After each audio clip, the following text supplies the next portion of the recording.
हर हर महादेव, जय माता की, नमः शिवाय। सावन मास के इस पवित्र पावन पर्व के ऊपर हमने जो भगवान के शिव पुराण में से उनके महत्वपूर्ण कथाओं की श्रृंखलाओं को, जिसको हमने 12 ज्योतिर्लिंग के प्रादुर्भाव, उनकी महिमा, उनके महत्व के से शुरू किया, उन सब में आपका असीम प्रेम और साथ में प्राप्त हुआ। उसके लिए आभार और धन्यवाद। और आशा यही करते हैं कि आगे भी आपका ये प्रेम, आपका ये साथ हमें ऐसा ही मिलता रहेगा और हमारा एक कुटुंब, हमारा एक परिवार दिन दूनी रात चौगनी तरक्की के साथ बढ़ता रहेगा। इसी श्रृंखला में हमने जो ये छोटी सी एक कोशिश करी कि आप घर बैठे भगवान के शिव पुराण का आनंद ले सके, उनके ज्योतिर्लिंगों के प्रादुर्भाव, उनकी महिमा, उनका वर्णन सुन सके और अपने जीवन को शिवमय और शिव तत्वों से परिपूर्ण कर सके, ये हमारी कोशिश आपको पसंद आई, उसके लिए धन्यवाद है आपका। आज उसी श्रृंखला में हम भगवान के नागेश्वर ज्योतिर्लिंग की महिमा, उनके प्रादुर्भाव और उनके महत्व का वर्णन करने जा रहे हैं और आशा करते हैं कि आपको हमेशा की तरह ये लाभकारी लगेगी और आपको इसको अत्यंत लाभ प्राप्त हो और जीवन में शिव महिमा के तत्वों से परिपूर्ण हो जाए। सूत जी कहते हैं, ब्राह्मणों, अब मैं परमात्मा शिव के नागेश नामक परम उत्तम ज्योतिर्लिंग के आविर्भाव का प्रसंग सुनाऊंगा। दारुका नाम से प्रसिद्ध कोई राक्षसी थी जो पार्वती के वरदान से सदा घमंड में भरी रहती थी। अत्यंत बलवान राक्षस दारुक उसका पति था। उसने बहुत से राक्षसों को साथ लेकर वहां सत्पुरुषों का संहार मचा रखा था। वह लोगों के यज्ञ और धर्म का नाश करता फिरता था। पश्चिम समुद्र के तट पर उसका एक वन था जो संपूर्ण समृद्धियों से भरा रहता था। उस वन का विस्तार सब ओर से 16 योजन था। दारुक का अपने विलास के लिए जहां जाती थी वही भूमि, वृक्ष तथा अन्य सब उपकरणों से युक्त वह वन भी चला जाता था। देवी पार्वती ने उस वन की देख रेख का भार दारुका को सौंप दिया था। दारुका अपने पति के साथ इच्छानुसार उसमें विचरण करती थी। राक्षस दारुक अपनी पत्नी दारुका के साथ वहां रहकर सबको भय देता था। उससे पीड़ित हुई प्रजा ने महर्षि औरव की शरण में जाकर उनको अपना समस्त दुख सुना दिया। औरव ने शरणागतों की रक्षा के लिए राक्षसों को यह शाप दे दिया कि ये राक्षस यदि पृथ्वी पर प्राणियों की हिंसा या यज्ञों को विध्वंस करेंगे तो उसी समय उन्हों को अपने प्राणों से हाथ धोने पड़ेंगे। देवताओं ने जब यह बात सुनी तब उन्होंने दुराचारी राक्षसों पर चढ़ाई कर दी। राक्षस घबराए। यदि वे लड़ाई में देवताओं को मारते तो मुनि के शाप से स्वयं मर जाते और यदि नहीं मारते तो पराजित होकर भूखों मर जाते। इसी अवस्था में राक्षसी दारुका ने कहा कि भवानी के वरदान से मैं सारे वन को जहां चाहूं वहां ले जा सकती हूं। यूं कहकर वह समस्त वन को ज्यों का त्यों ले जाकर समुद्र में जा बसी। राक्षस लोग पृथ्वी पर न रहकर जल में निर्भय रहने लगे और वहां प्राणियों को पीड़ा देने लगे। एक बार बहुत सी नावें उधर आ निकली जो मनुष्यों से भरी हुई थी।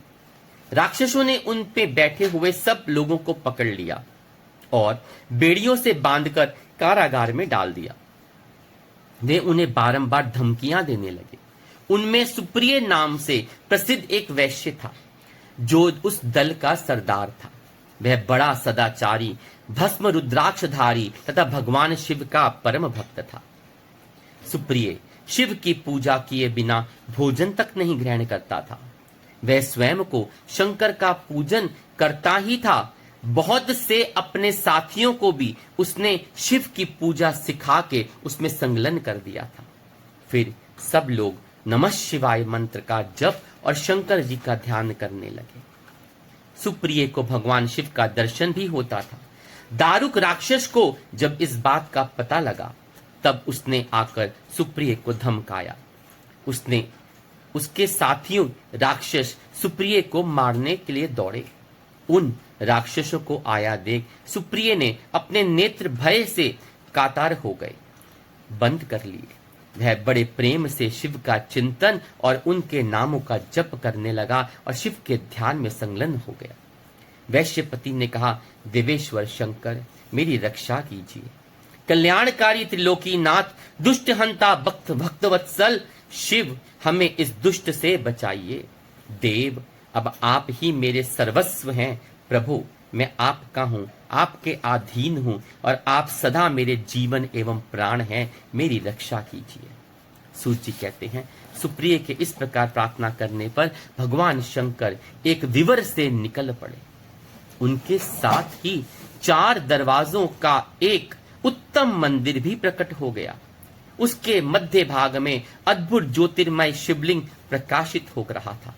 उसके साथ शिव परिवार प्रकाशित हो रहा था। अद्भुत ज्योतिर्मय शिवलिंग जब प्रकाशित हुआ, साथ ही साथ शिव परिवार के समस्त लोग वहां विद्यमान हो गए। सुप्रिय ने उनका दर्शन करके पूजन किया।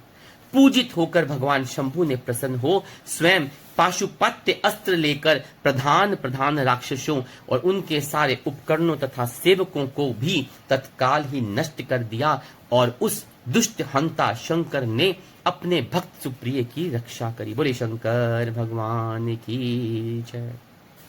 तत्पश्चात अद्भुत लीला करने वाले और लीला से ही शरीर धारण करने वाले शंभु ने उस वन को यह वर दिया कि आज से इस वन में सदा ब्राह्मण, क्षत्रिय, वैश्य और शूद्र इन चारों वर्णों के धर्मों का पालन हो।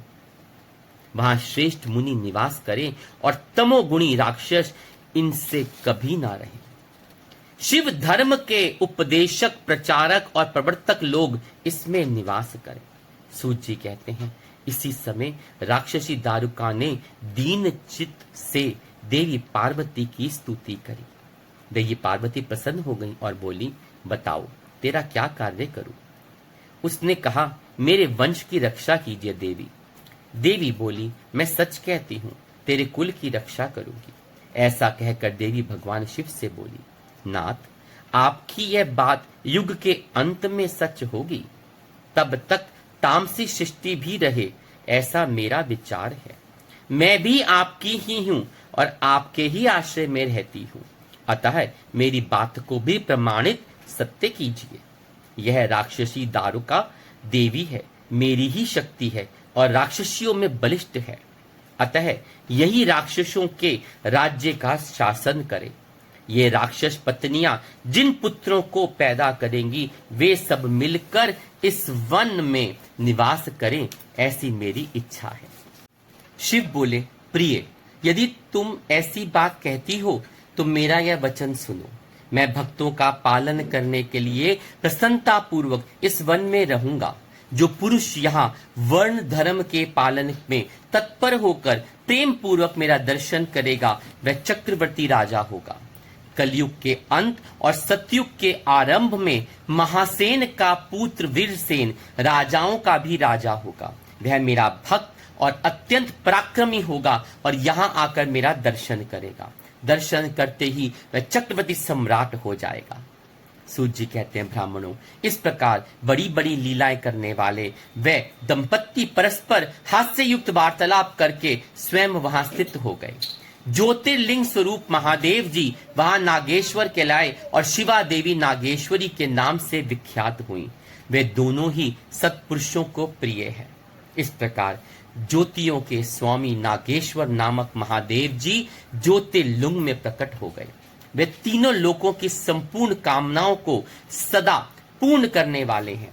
जो प्रतिदिन आदर पूर्वक नागेश्वर के प्रादुर्भाव का यह प्रसंग सुनता है वह बुद्धिमान मानव महापातकों का नाश करने वाला एवं संपूर्ण मनोरथों को प्राप्त करने वाला होता है। नागेश्वर ज्योतिर्लिंग विशेष रूप से सुरक्षा और भय से मुक्ति कराने वाला माना जाता है। नागेश्वर ज्योतिर्लिंग की पूजा से भक्तों को हर प्रकार के भय, संकट और विष से मुक्ति मिलती है। शत्रु का भय हो, उनसे असुरक्षा की भावना हो, अपने आप में एक डिस्कम्फर्ट हो, कॉन्फिडेंस कम हो, उस सब की रक्षा, सुरक्षा और बल नागेश्वर ज्योतिर्लिंग की पूजा से प्राप्त होता है। माना जाता है कि यहाँ पूजा करने से, यहाँ दर्शन मात्र भी करने से आपके अंदर की नेगेटिव एनर्जी, नकारात्मक को दूर होती है और जीवन पॉजिटिविटी और सकारात्मकता से भर जाता है। सच्चे मन से नागेश्वर ज्योतिर्लिंग की पूजा करने से भक्तों की मनोकामनाएं पूर्ण होती हैं तथा जीवन मृत्यु के चक्र से मुक्ति मिलती है। नागेश्वर ज्योतिर्लिंग की खास होती है कि विष दोषों से मुक्ति दिलाने वाला यह ज्योतिर्लिंग स्थापित है। वातावरण को पवित्र करता है, शांति का अनुभव देता है, माया, पाप, क्रोध, प्रलोभन से मुक्ति दिलाता है, भौतिक और आध्यात्मिक विषयों से हमको मुक्त करता है। पितृश्राप से भी कहते हैं नागेश्वर ज्योतिर्लिंग की पूजा करने से छुटकारा प्राप्त हो जाता है। पितृश्राप, इनसे भी छुट्टी मिलती है। भगवान का द्वारका में इनका जो स्थापना है उस दर्शन से आइए, उम्मीद करते हैं कि इस कथा के माध्यम से आपने मानसिक रूप से नागेश्वर ज्योतिर्लिंग का दर्शन और लाभ अवश्य प्राप्त किया होगा। पसंद आया हो तो लाइक कीजिए, और हाँ, अभी तक सब्सक्राइब नहीं किया तो आने वाली वीडियोस की जानकारी कैसे प्राप्त होगी, वो जो बेल आइकॉन है उसे दबाइए और हमारे परिवार का हिस्सा बनिए, और इस अनुभव को, इस ज्ञान को, इन कथाओं को अपने प्रियजनों में भी, अपने मित्रों में भी साझा कीजिए और शेयर कीजिए। कमेंट करना मत भूलिएगा, क्योंकि आपके कमेंट हमारे लिए बहुत मायने रखते हैं, बहुत वैल्यूएबल्स होते हैं, अमूल्य हैं, बहुमूल्य हैं, क्योंकि उन्हीं से तो हम जुड़ते हैं। और आशा करते हैं कि यही हमारा परिवार, ये कुटुंब इसी तरह शिवमय होकर बढ़ता रहेगा। हर हर महादेव, जय माता की।